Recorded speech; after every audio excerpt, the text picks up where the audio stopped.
I think the West End and London Theatre offers the most extraordinary range of drama, comedy, performance at a very, very high level. You know, London is a capital of excellence for theatre, I think, and I'm constantly amazed at the people that come to the Globe who have come from overseas, who are just here to see plays. And I feel very proud to be part of a small part of that community that's making lots of diverse and interesting work that can both range from the entertaining to the thought-provoking, and I think that's a unique thing that we have here. Hello, my name's Jonathan Broadbent, and today we're going to talk about Henry VI.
This play is going to be complicated and bloody, and if you had trouble following all the loyalties in the last play, this one makes it even worse. Because not only are there a whole lot of characters, and each character has his or her own allegiance, but also there's a whole lot of defecting and a whole lot of switching loyalties throughout this play. The play explores the severe and painful consequences of war, specifically civil war. And we're going to see a whole lot of characters who really had no reason to be involved with this, but who are drafted in and drawn in. Over and over again, the leaders are going to conscript, and draft and draw in all of these innocent people. And they're going to fight and they're going to die for a cause that really is ultimately not that important to them. And not only that, but as a civil war, it means that families are fighting each other. That's really the basis of the overall thing. The Yorks and the Lancasters are two branches of the same family who can't decide on a claim to the throne. And so they're killing each other. And there are fathers and sons who are all killing each other across these battlefields. It's a horrible tragedy, and nothing good comes from it. Along with this, most of these battles and these acts of violence stem from a desire for revenge. There's certainly that seeking power, but that's been supplanted in this play by a desire for revenge. Young Clifford, who ran away in the last play after seeing his father slaughtered, not only does he want to get back at the man who killed his father, but he wants to kill York's whole family in revenge. We have the character Westmoreland, who doesn't play a vital role in the story, but he has a perfect embodiment of the kind of vengeful spirit that many of the characters express. He says, "Plantagenet, of thee and these thy sons, thy kinsmen and thy friends, I'll have more lives than drops of blood were in my father's veins. So for the death of my father, for every drop of blood my father shed, I will kill one of yours." And that vengeful spirit leads to ever increasing violence and animosity. In the midst of this cascading drama of violence, we have two characters that undergo a significant transformation. The first is Henry VI himself. So he wasn't much of a king, starting all the way back in Henry VI Part 1, and he's never been much of a useful king. In this play, he begins as a very weak and hollow man who no longer knows what to do and is being pushed around as he always has been. Margaret, his wife, the queen, keeps stepping up and leading the armies into battle, whereas Henry, they actually ask him to step out of the battle because he's putting a damper on the men's spirits. And yet, in this play, he undergoes a kind of transformation. Not that he gains military strength, nor that he gains any sort of prowess or strength like that, but that he gains a kind of pacifistic strength. As he watches the horrors of revenge all around him and the horrors of civil war all around him, he has a kind of vision that ultimately leads him to give up on war altogether, even what a lot of his friends might call a just war. And the spiritualism and religion that he's always been associated with becomes more of a reality and more of a strength than it seemed to be in the last few plays. Sure, he always used religious words before, but they were all just to show his weakness and his frailty. Now, there's something of a pacifistic strength to him. Now he gains a kind of self-awareness that he didn't have in the previous plays, to where he realizes that he cannot step into this role as military leader and hero, but rather the virtuous deeds that he has are all that he has to offer for the world. And so he hands over his rulership. There are two scenes in which he hands over rulership in this kingdom. The first is in his weakness and confusion, and the second is more in his self-awareness. Ultimately, he dies, but he's a much more tragic and likable character by the end than he is at the beginning. The second transformation is in Richard, the son of the Duke of York. Richard who becomes Richard of Gloucester, who becomes Richard III.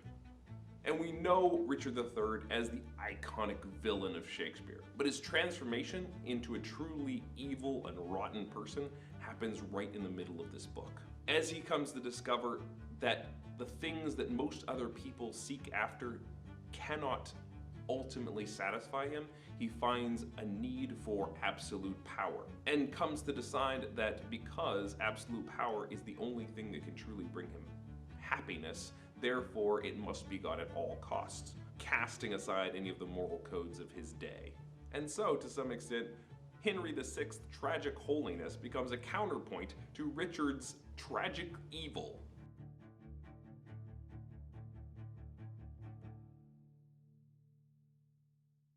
Henry VI is about two warring families who have been warring for a long, long time about who has right to the throne of England and who has right to be king.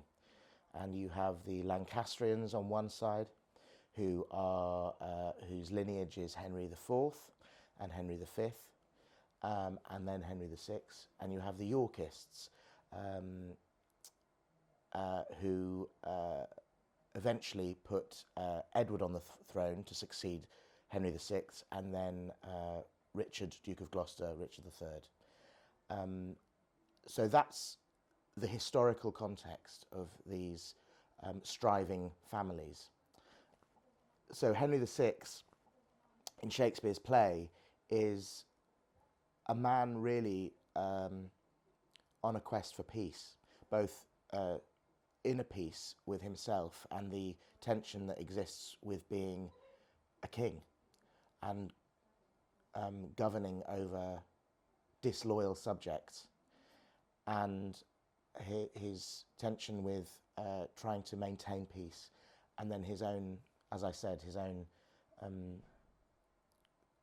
quest to be released from that in some way, and to leave a legacy befitting his hero father, Henry V, who conquered the French at Agincourt and so on.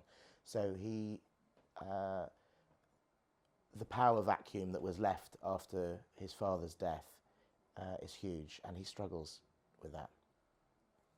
This production of Henry VI is fast-paced, very exciting, quite gory, lots and lots of energy. It's pretty clear to follow, which is kind of amazing, I think, considering the original plays are quite sprawling.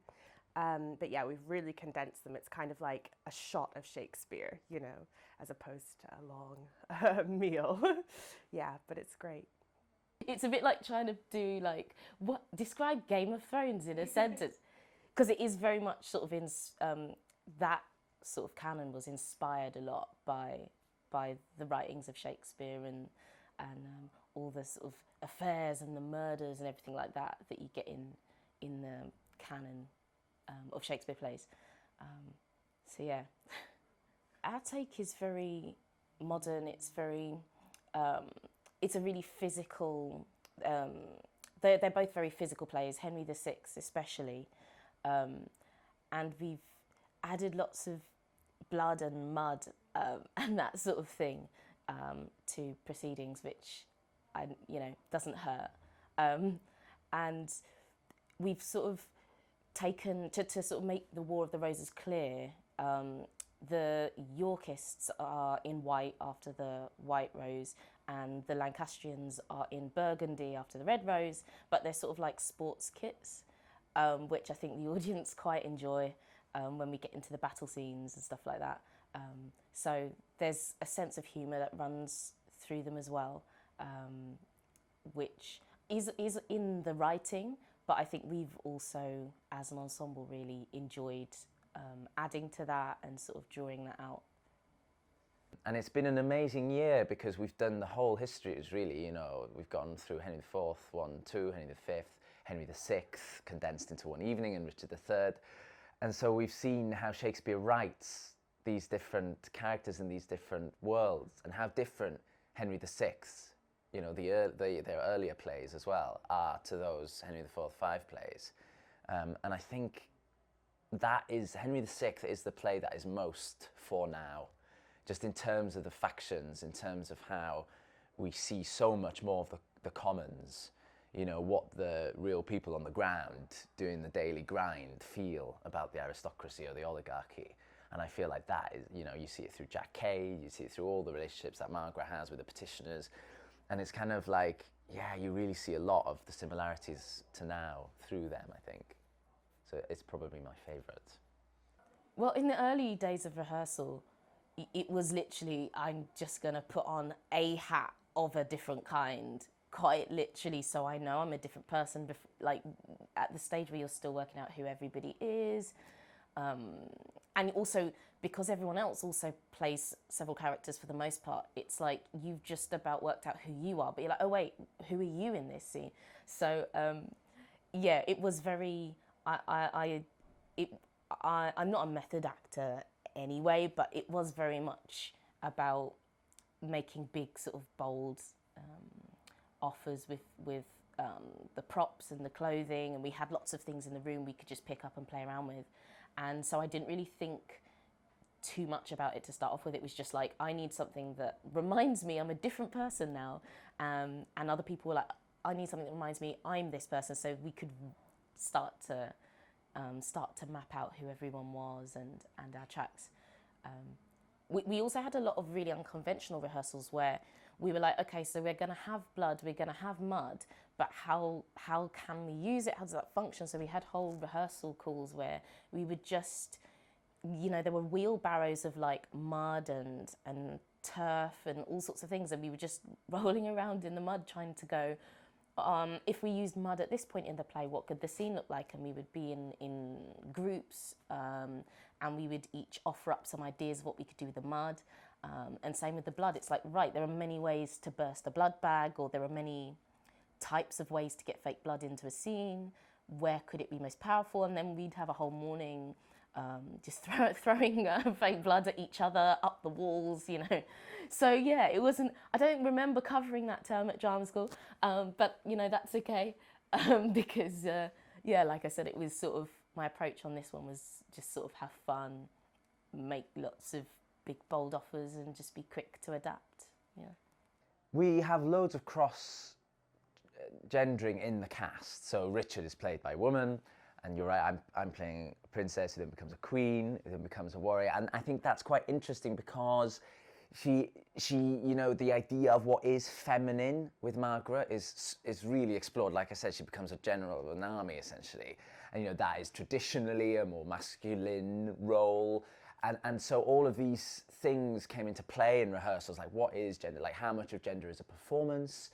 So we did a lot of work on, pushing gender into its sort of maximum, sort of almost grand guignol version of what gender might be as a performance, and then bringing it right back to what, you know, traditional views of masculine femininity are, and now in 2020 what our views of that is, and the fluidity of that and the scale of that. And so we talked about all of those things, and I think for me, I didn't try and consciously become a woman, you know, to play it so much so within our design world, for example, and within our world of masculinity, femininity of the court. I didn't try and play it in that way.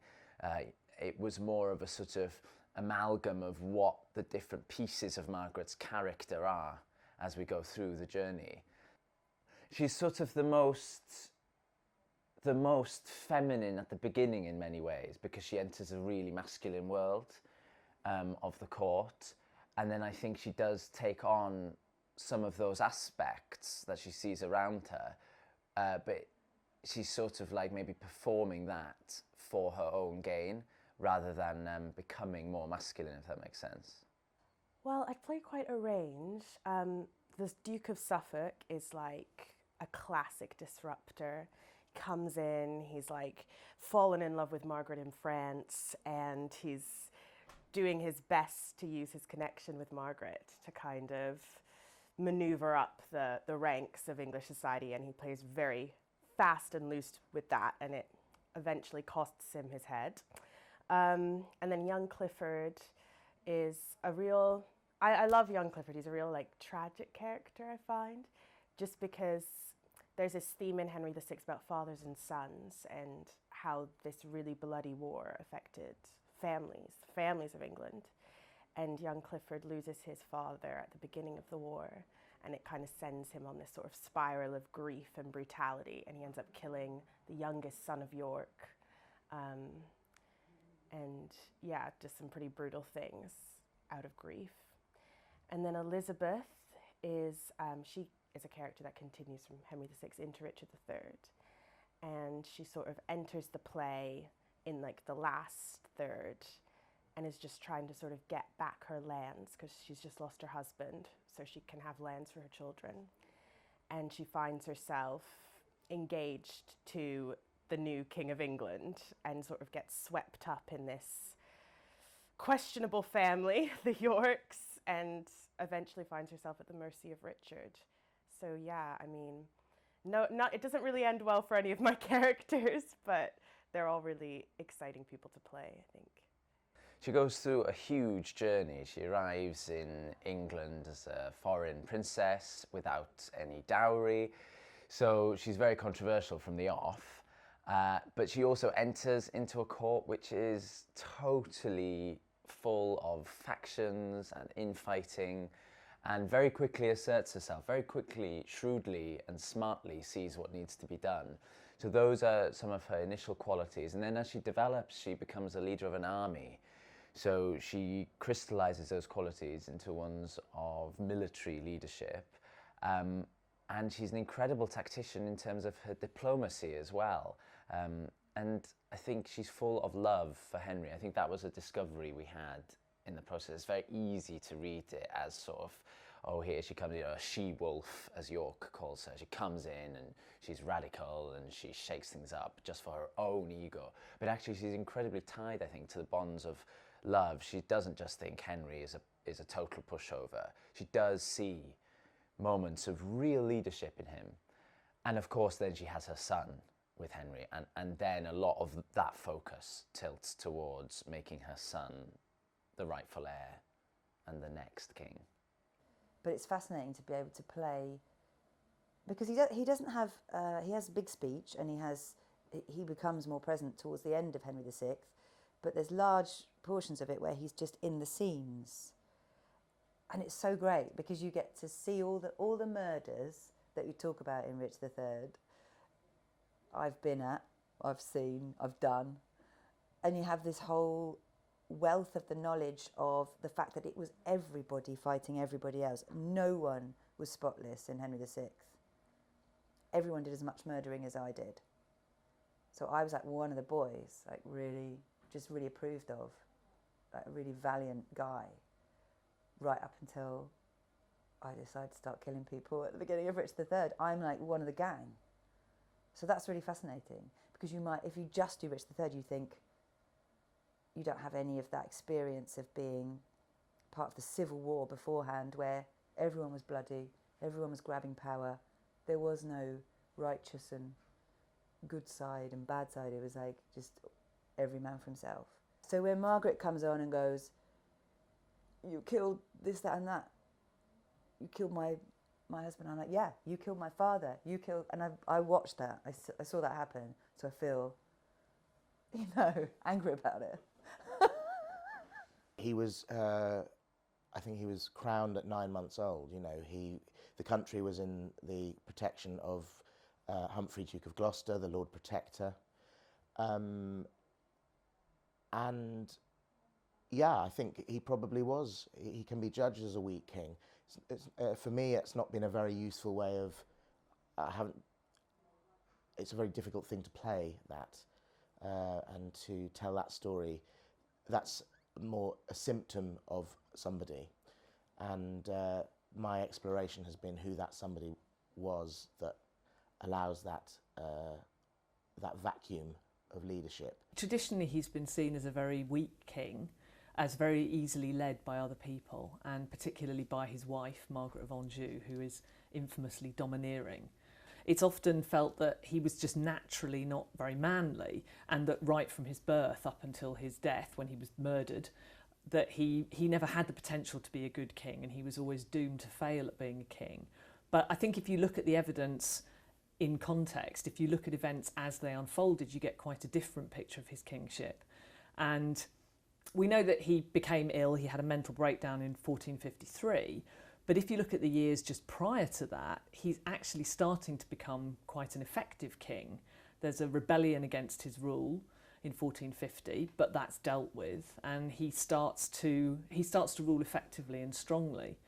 And if he hadn't had a breakdown in 1453, I think perhaps he might have come down to us as a different king, perhaps as a stronger and a more effective king. It doesn't really make sense to just say Henry V was manly and Henry VI wasn't manly. We need to look at how that actually worked in practice. And with Henry V, he had a lot of opportunity when he was a teenager to essentially practice being a warrior, because he had to go and fight in Wales where there was a lot of rebellion. And that helped to turn him into this incredibly strong military leader, the man that famously conquers Normandy, wins the Battle of Agincourt and so on. Whereas his son Henry VI comes to the throne at the age of 9 months, and it's a very, very secure throne. And for decades, he never has to fight. There's no reason for him to. And I think that's a really important fact that people have overlooked, really, that Henry V has to go into battle and his son doesn't. And I think it's therefore no coincidence that one of them ends up being very manly and very strong, and the other one doesn't, because he doesn't need to be. He doesn't need to prove those sorts of qualities in the same way. After he died, after he was murdered, he was venerated as a saint. People almost immediately thought that he was working miracles for them. And I think that it probably is true to say that there is a level of piety in his conduct, particularly perhaps in his latter years when he's suffering from a kind of mental illness, and perhaps religion became more important to him then. But again, that contributes to this idea of him being rather unmanly, because he's more interested in praying. And some of his contemporaries said that he would have been a better monk than a king. So those are important qualities in a king, but ones that can rather compromise their masculinity, I suppose. My predominant concern was a relationship with the audience. He has a very strong relationship to God in the play. For me, in a modern contemporary context, for me, that became who the audience were. For me, the audience became his spiritual guide, really. So, of course, I'm not saying that that's irreligious in any way, but that was my way in, and I felt it's quite difficult to play somebody who is impotent in some ways. So it took me a long time to discover how to do that, surrounded by characters whose motives are all very clear to the audience, and maybe not clear to him, because I think he has faith in people. and he has a belief in the good in things and the good in people, which is perhaps a naive belief to hold as a king or a politician. His only real bid in the whole play to assert himself ends badly, and he loses his father figure and never really recovers from that. He makes other attempts, but it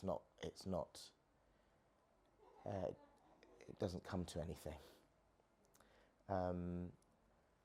And some people have talked about him in terms of being a holy fool, and I see it was written in the writing. There are lots of echoes to Hamlet, who is similarly on a sort of journey of inner discovery and enlightenment. He's searching for enlightenment. And I think Richard is doing that to a certain extent. He's looking for the meaning in it elsewhere. So he overlooks the battle of Wakefield. And he reflects on that, what that means, how that, what is his power in that situation. So he's a very reflective man, and I think in these difficult modern times, I feel when we perform it, I feel the audience really responds to that. It allows them space to think about those questions, how to do good in quite a cynical, busy world where you can't really trust everything that you're being told or manipulated by. He's very green when it comes to politics, and I think, and we're very suspicious of our politicians now. Perhaps we always have been, but it's very prevalent now. We don't trust. Some people don't trust them, and some people go, okay, well, let's do this. And so I think maybe that is something that people have connected to with this story. I don't know, to be honest. We've just sort of offered it out there. I mean, what's brilliant is that doing Henry VI felt like we were doing a play that's modern. It's like it's been written a month ago. It felt like we were discussing current affairs when we were talking about the play, and that was really scary and exciting in terms of making a piece of theatre.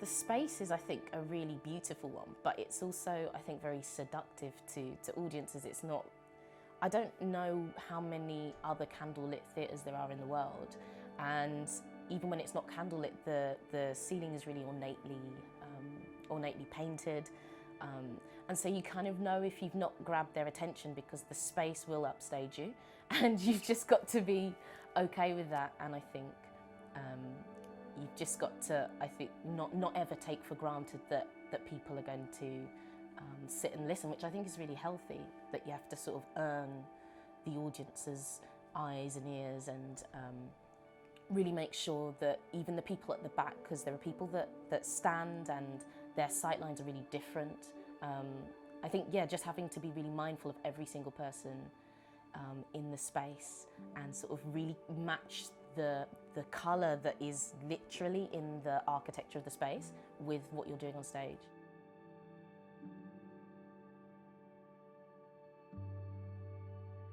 It's very steep as well. That's one of the first things I remember going in there. You do really feel that people are sort of leaning in on top, almost, of you. So it is quite claustrophobic in a way, but it's also quite intimate. It's also quite beautiful because you've got the flickering candlelight, and actually if it's very quiet you can hear the fizzing of the candles, you know, so it's atmospheric. But sometimes you have to be careful of that becoming the sort of wash of your whole play or of your whole production. You've got to fight against that, I think, rather than lean into it. And I think it's also probably a more conceptual space than the main globe. So it's more possible to do things with design or to do things with character.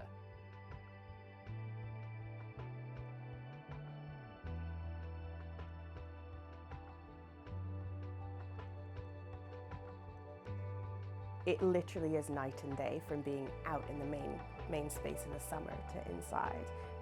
But yeah, it's great, so atmospheric and gorgeous, yeah.